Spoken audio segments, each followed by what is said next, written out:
Odyssey.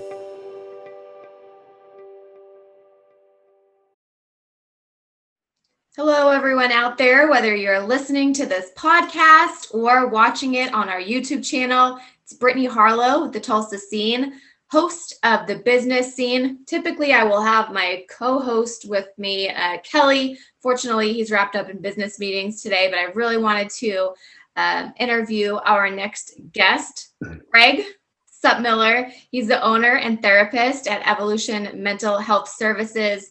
And I feel like it's always a great time to talk about mental health and check in, but perhaps more than ever now with 2021 and now, or 2020 and now 2021, it's kind of looking to be a monster of a year as well. But first, Greg, thank you so much for being with us.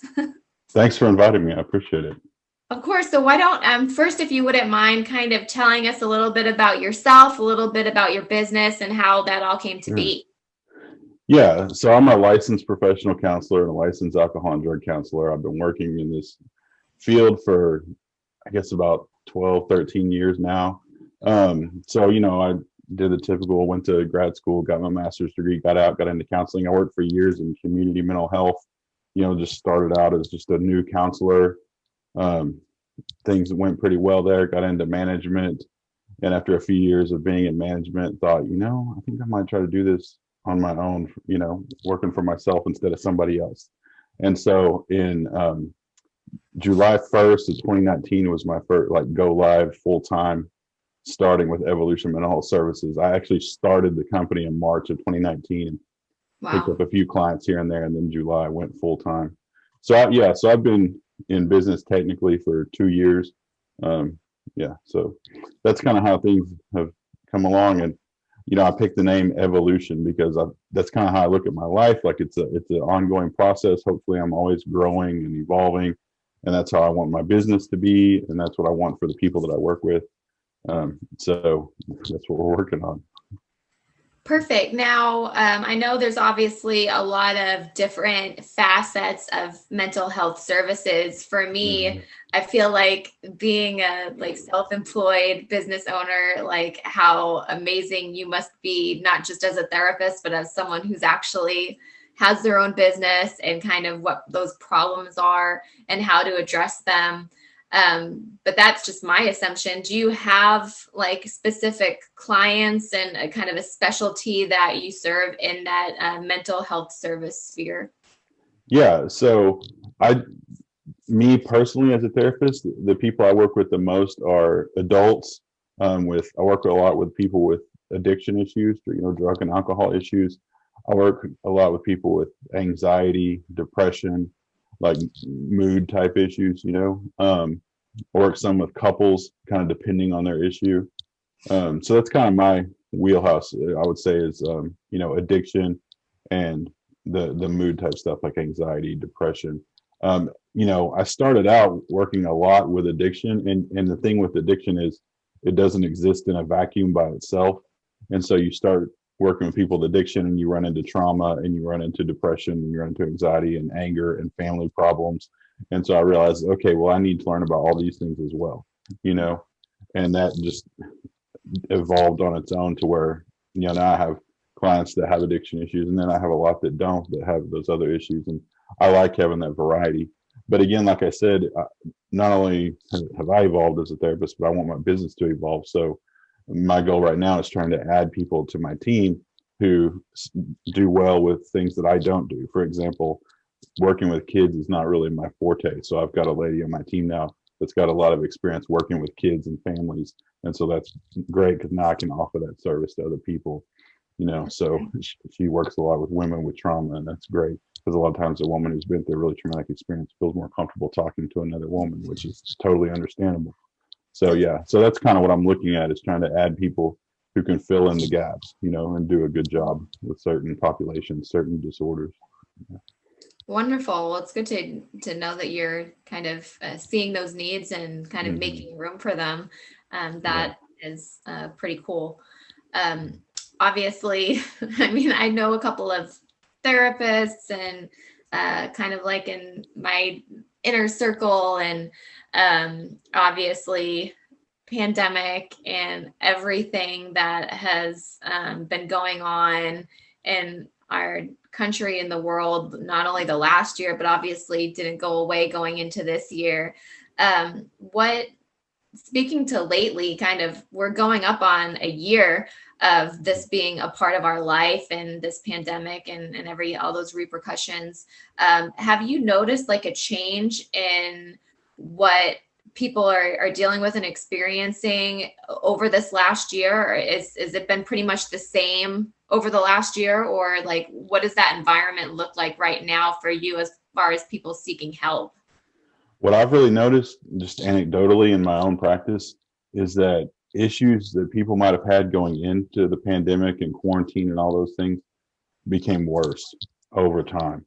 So like somebody who maybe was drinking a little too much and then they got quarantined and were stuck at home for 2 months with nowhere to go, their drinking increased, or couples that were fighting a little bit and kind of at odds going into the pandemic, that now they're fighting a lot more because they're around each other all the time. And people who are depressed are now more depressed. And that's really what I was seeing. And that's what I hear from clients as they come in, and say, this is how it was. And then, man, COVID hit and it's just gone downhill, And Like exacerbated everything. Exactly. Right. Exactly.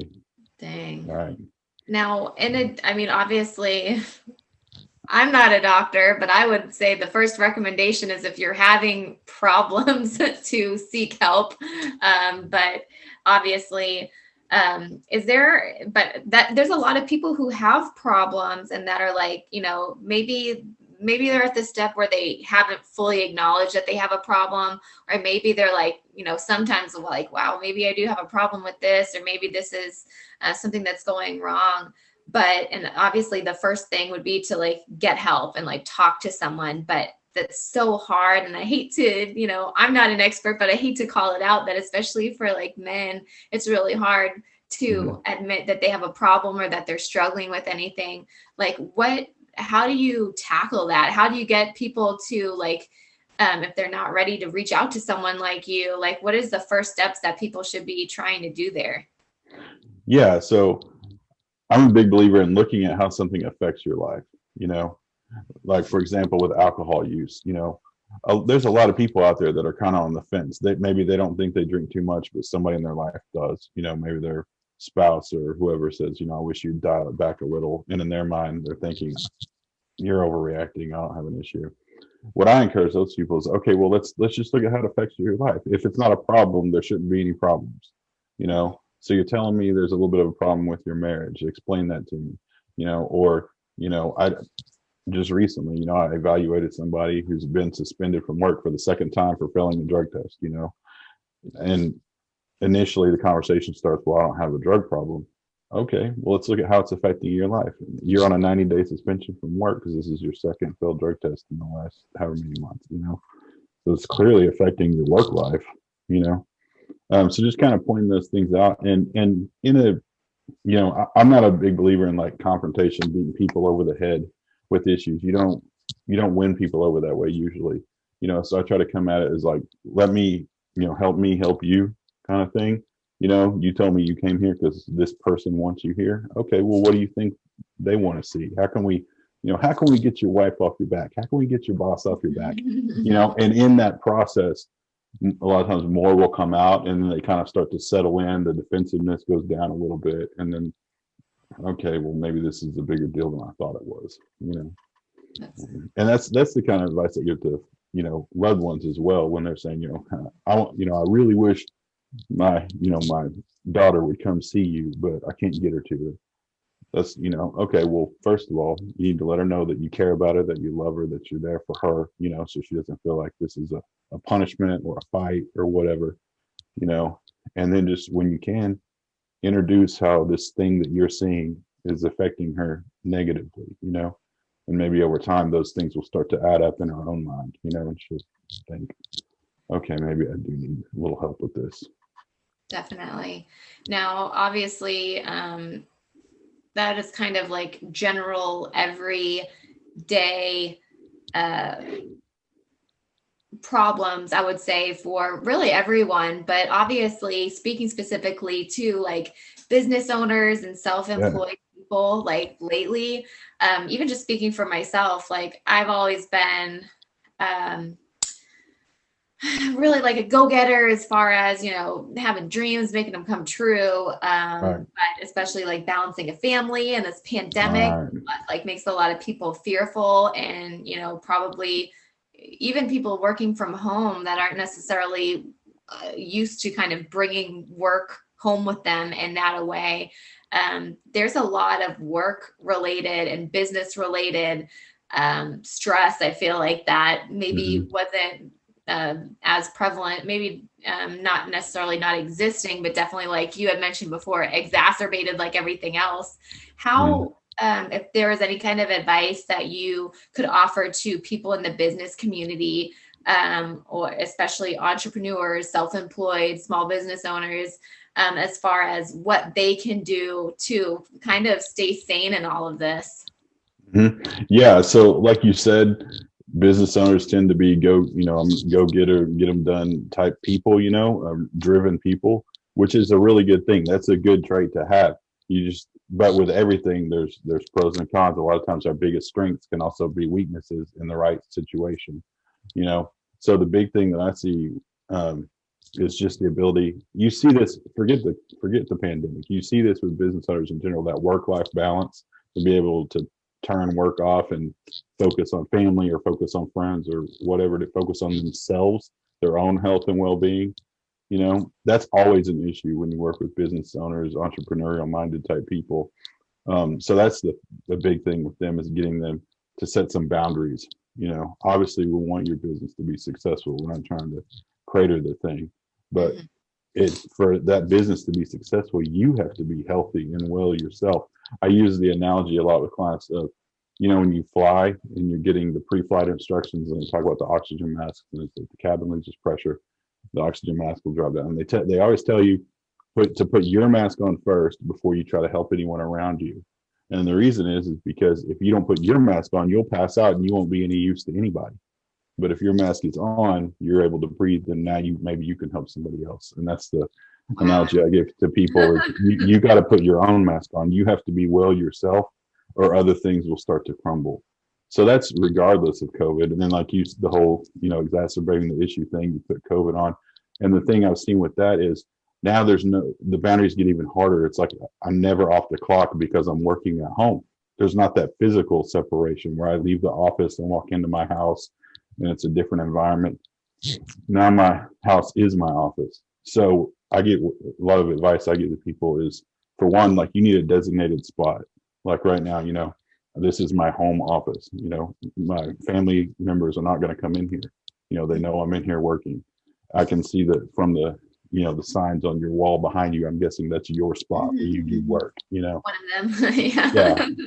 So you need a designated place where you can go to it, just like you would go to the office, you know. Perfect. And now another thing, I know it sounds silly, like we joke around, everybody's on Zoom all day, every day. Like simple things, like put on pants. You know, you wouldn't wear your pajama bottoms to the office. Don't wear them to your home office either. Keep that same routine. Get up, do whatever you do. Work out, eat breakfast, take a shower, whatever your normal routine is. Do that. Go to your separate spot where you do your work, and then do your after work routine, and try to make it simulate going to work as much as you can to help reinforce those boundaries. So I think that's a I love big it. thing. Boundaries. Everyone Mhm. needs boundaries all the time. Yeah, For yeah, everything. yeah. Well, honestly, Greg, I could sit here and talk to you for a very long time, but I told you around Mhm. 10 minutes. We're over that. Yeah. I know that our listeners, viewers, for sure would definitely also have a lot to ask and wanting to get Mhm. in touch with you. So, how is the best way for people to get in touch with you? Honestly, you can get in touch with me in any way, shape, or form through my website, which is Evolution MHS, as in mental health services, evolutionmhs.com. And it's got all the contact information. It's got all the nice little links where you can click here to call, click here to email. So that's the best way, evolutionmhs.com. And then, of course, we were on Facebook and, Instagram and that kind of stuff as well. But probably the best way is just to go to that website. And then if you have questions, you can call or email or whatever you need to do. Perfect. Well, thank you so much for all of the information. Hopefully everyone got a lot of benefit from it. They can take some pause and reevaluate, maybe some things that they haven't given themselves the time to think about. For everyone out there that is either listening to the podcast or watching on YouTube, please like, follow, subscribe, all of that good stuff. You can find more information about me and our news network, where we do a lot of business news, speaking with experts like Greg, and also a lot of other variety of news as well. verifiednews.network. We would love to hear from you. So if you want to possibly learn more, give some feedback about any of our guests or topics that we discussed, or hey, maybe you want to be a guest and talk about something here on the show, email me, bharlow@verifiednews.network. I'm going to say that again, bharlow@verifiednews.network. Again, thank you so much, Greg. I really appreciate your time, and we'll definitely be following up with you in the future as well. Cool. Thank you. I love what you're doing. I'm glad I could be on here. Thank you. So we will catch you next time here at the Business Scene, your source for all things connected to the Tulsa business scene.